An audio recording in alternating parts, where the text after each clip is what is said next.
দর্শক, প্রতিদিনের বাংলাদেশে আজকে আমরা আমন্ত্রণ জানিয়েছি এমন একজনকে যিনি তার জীবনের প্রত্যেকটা নির্বাচন দেখেছেন। প্রথমে আপনাকে স্বাগত জানাচ্ছি। কেমন আছেন? আলহামদুলিল্লাহ।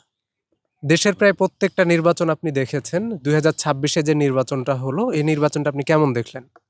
২০২৬ যে নির্বাচনটা হলো, আমি বিগত যেসব নির্বাচনগুলা দেখলাম, বিশেষ করে ২০০৮ সাল থেকে যে নির্বাচনগুলা হইলো, সেই নির্বাচন দেখে মানুষ হতাশ হয়েছিল, ক্ষোভ জন্মেছিল।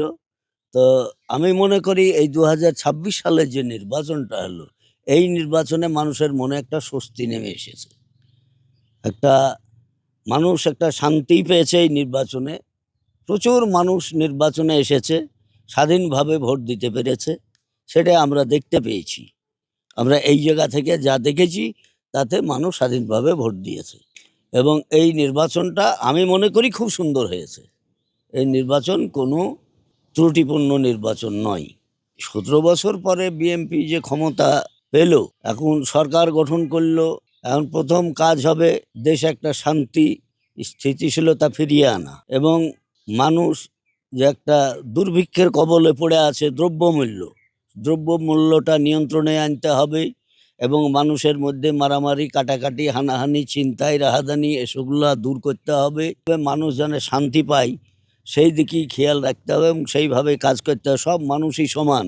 এখন কে ভোট দিয়েছে কে দেয়নি এসব দেখার বিষয় নয়। এই ১৬ কোটি বা ১৮ কোটি আমরা যে মানুষ আছি, এই সমস্ত মানুষকে সমান চোখে দেখতে হবে, সমানভাবে এগিয়ে নিয়ে যেতে হবে। এখানে কোনো যেন এই গুম, খুন, রাহাজানি, ছিনতাই, কেস, মামলা এসব কিছু না হয়, এটাই আমি চাই। আমি জানি যে জিয়াউর রহমান এবং বেগম খালেদা জিয়া এরা যে রাজনীতি করেছেন, এদের রাজনীতি ছিল অত্যন্ত ঠান্ডা এবং শান্ত। তারা কোনো সময় উগ্র ছিল না। আমি আশা করি যে তারেক রহমান সেই ঠান্ডা মেজাজি, ঠান্ডা ভাবি এ দেশের কাজ করবেন। এখন পর্যন্ত আমাকে ভালো লাগছে যে এই তারেক রহমান মনে হয় যে তার বাবা বা মায়ের পথ অনুসরণ করেই চলবে। এই যে প্রতিটা নির্বাচন পরবর্তী সময় ফলাফল ঘোষণার পরে যে সহিংসতা হয়, যেটা মারামারি খুনাখুনি হয়, এটা আমরা অন্য অন্য নির্বাচনে দেখেছি।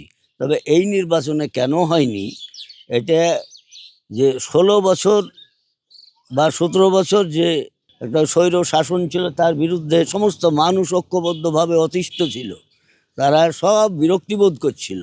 সেই কারণেই যে নির্বাচনটা হলো, এই নির্বাচনে আমরা সবাই একইভাবেই নির্বাচন করেছি এবং সেইভাবেই নির্বাচন হয়েছে। আমাদের কারো পরাজয় হবে, কারো জয় হবে, এখানে আমাদের কিছু যায় আসে না। যেই আমরা ক্ষমতায় আসি না কেন, সব আগে আমাদের দেশ।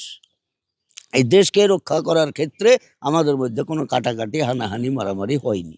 এই যে শাসন ব্যবস্থাগুলা দেখলাম, যেসব দল শাসন করে গেল বাংলাদেশে, তো মূলত দুটো দলই করেছে, আওয়ামী লীগ এবং বিএনপি। এই দুটো দলই করেছে। জামাত তো আসতে পারেনি বা অন্য কোনো দলও আসতে পারেনি ক্ষমতায়। তো দুটো দলের মধ্যে আমাকে বিএনপিকেই ভালো লেগেছে। তারা দেশ চালাইছে যেভাবে, তাতে মানুষ বেশ কিছু শান্তিতে ছিল। আর এই স্বৈরাচারী সরকার যে আওয়ামী লীগ এতদিন রাজত্ব করে খেললো, তারা মানুষের কোনো কথা শোনেনি, মানুষের কথা রাখেনি, মানুষের দিকে তাকায়নি, মানুষের গণতন্ত্রকে হরণ করেছে। তো মানুষকে তারা পায়ের তলে দমিয়ে রেখেছিল।